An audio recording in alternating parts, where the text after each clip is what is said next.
नमस्कार and welcome to planet 4। इस कारण पुतिन बार बार कर रहे हैं मोदी की तारीफ। आज जान लीजिए अंदर की बात, हो गया बड़ा खुलासा।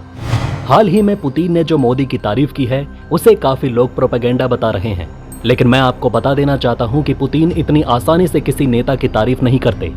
अगर पुतिन ने मोदी और भारत की जमकर तारीफ की है तो इसके पीछे कई बड़े कारण हैं। पुतिन ने साफ तौर पर देखा था कि कैसे गलवान घाटी में जब चीन ने हमारे सैनिकों के साथ हिंसा की तो भारत ने 224 चीनी ऐप्स पर प्रतिबंध लगाते हुए उसकी अर्थव्यवस्था को गहरा चोट पहुंचाया था। तब से लेकर आज तक चीनी अर्थव्यवस्था संभल नहीं पाई। कभी उसे कोरोना ने डुबाया तो कभी हाउसिंग सेक्टर में आई रिसेशन ने।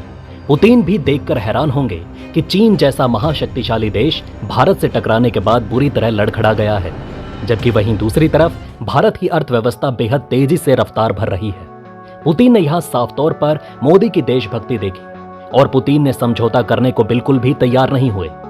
10 राउंड से ज्यादा दोनों पक्षों के बॉर्डर ऑफिसर्स मीटिंग कर चुके हैं, लेकिन आज भी पीएम मोदी चीन के सामने झुकने को तैयार नहीं।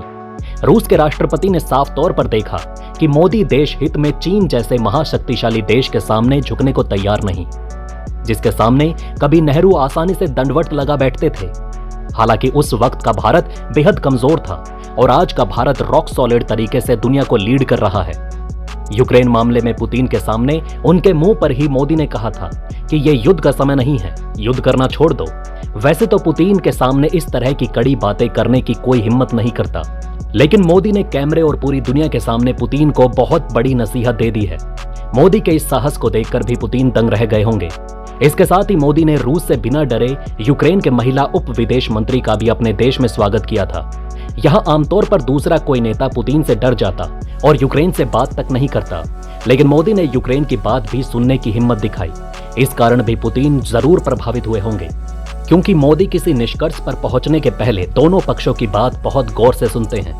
पुतिन के लाख समझाने के बावजूद मोदी चीन की करेंसी युआन में तेल व्यापार करने को तैयार नहीं हुए। इससे साफ पता चलता है कि मोदी अपने देश हित में जिद्दी किस्म के नेता हैं, जो सैनिकों के बलिदान को ताक पर रखकर दुश्मन से समझौता नहीं कर सकते। मोदी के मेक इन इंडिया इनिशिएटिव ने तो पुतिन का दिल ही जीत लिया था।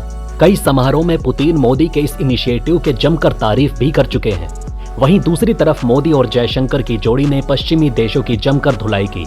रूस से सस्ता तेल खरीदने के मामले में पश्चिमी देश आमतौर पर भारत को घेरने में कोई कसर नहीं छोड़ते थे, लेकिन इन सभी देशों की क्लास समय समय पर जयशंकर अच्छे से लगाते हैं और उनके दोहरे चरित्र की याद दिलाते हैं।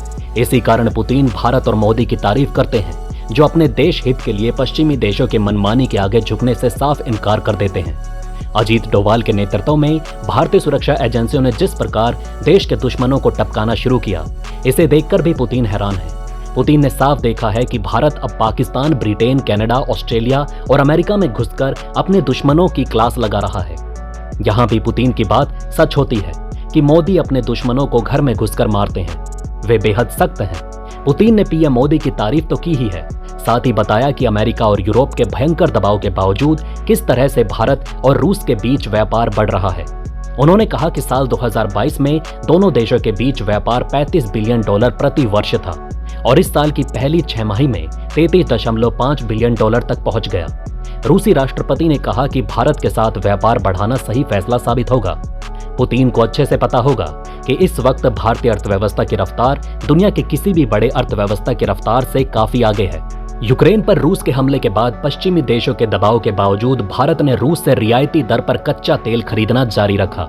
साथ ही भारत ने यूक्रेन जंग के लिए रूस की निंदा करने वाले सभी संयुक्त राष्ट्र महासभा में वोटों से भी परहेज किया है। भारत ने यूक्रेन संघर्ष में तटस्थ स्थिति बनाए रखी है। पुतिन इससे पहले यूक्रेन संकट पर भारत की विदेश नीति की तारीफ कर चुके हैं और साथ ही पीएम मोदी को सच्चा देशभक्त बता चुके हैं। पुतिन ने कहा कि भारत के साथ रूस के विशेष संबंध हैं, जो दशकों से करीबी सहयोग पर आधारित हैं। भारत और रूस के बीच कभी कोई ऐसा मसला नहीं रहा जो कठिन हो। दोनों देशों ने हमेशा एक दूसरे का समर्थन किया है।